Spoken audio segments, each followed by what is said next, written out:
Hi, it's Sugar. Today I'm going to give you a rundown about what we know about the patch and when we might expect it to be pushed to live servers. Raid testing continues this week with Mythic Anduin and Halandris being tested on Friday the 21st, starting at 1 p.m. Pacific time. Each boss will be tested for 1 hour, as per usual on the PTR, followed by normal difficulty being opened for testing this weekend until Monday the 24th. The last 3 bosses in the new raid are not being tested on the PTR. This is something Blizzard talked about a while back, and it seems they are holding to it. This will be the first time that they haven't tested a boss on the PTR before pushing it to live servers. Based on previous patch cycles and Blizzard's 2022 esports announcements, I would speculate that we'll see this patch go live sometime in late February or early March. I'm leaning more towards early March because the Arena World Championships and MDI trials start later that month. Loot tables have been added to the PTR, and it's been confirmed that there are no tokens for the tier sets. Instead, the piece will drop directly from the bosses. We won't be able to obtain a full set of tier pieces until the second week when the last 3 bosses unlock. Starting the first raid week, Livium drops hands, Halandris drops pants, and Anduin drops the helm. Week 2, when the last bosses unlock, the Lords of Dread will drop the shoulders and Rygalon will drop the chest. It also appears that we'll be able to trade these tier pieces to others of the same class, so long as you have an equal or higher item level in that slot already. It's rumored that we'll see 1 piece of tier gear for every 5 people in the raid, but since it's just testing, that could change.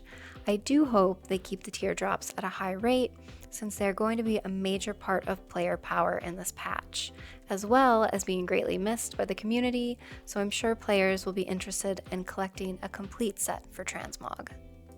BOEs were also added to the PTR, and it seems that these items mostly share slots with tier pieces. They won't be your best in slot over a tier piece, but they will be valuable between set items because of their item level. Speaking of player power, in order to obtain double legendaries in patch 9.2, you'll need to obtain Revered Reputation with the Enlightened faction in the new Zerif Mortis zone. This appears to take 5 weeks if things on the PTR stay the same. Players will need to log in every day to do world quests in the new zone, along with keeping up on the campaign chapters in order to reach Revered. I don't think rep-gating these legendaries is a good move this late in the expansion. The goal should be to bring people back to the game, and making it so you'll need to grind out a reputation in order to obtain double legendaries to increase your player power just feels bad. I know a lot of players who are just interested in seeing this last raid, but don't have the time to be logging in every day to rep grind.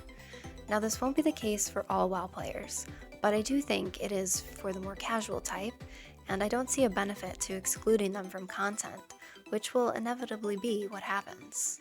Another gate to player power, albeit maybe on a smaller scale, is upgrading our conduits. In 9.2, there is an item purchasable from the Enlightened called the Vessel of Profound Possibilities. This item will upgrade all of the conduits for your class to level 278. The catch is you must be exalted with the Enlightened and complete either the Keystone Hero achievements for Season 3, defeat all mythic bosses in the new raid, or obtain Season 3 Gladiator status. Given the response to rep-gating the double legendaries, I don't think this is the right move, but we'll just have to wait and see how this one plays out. On to other sources of gear besides raid pieces and dungeons. Players can purchase 246 gear from Elder Rafik at Pilgrim's Grace in Zerif Mortis. This vendor has no reputation restrictions for purchase. Unlike in Korthia, where we had tokens drop in exchange for gear, you'll need to obtain Shadowworn relics. These are dropped from rares in the zones or from daily chests. The pieces currently have a high rate of exchange at 160, 230, and 300 relics per 1 piece, varying based on the slot. These relics are not account bound, so you'll need to grind them out on the tune you want to purchase the item on. Well, I think that covers the 9.2 news for now. I've left links to the Wowhead articles about each of these topics in the description. Do you think Blizzard should be rep-gating the double legendaries and conduit upgrades? Let me know your stance on this in the comments. Okay, bye!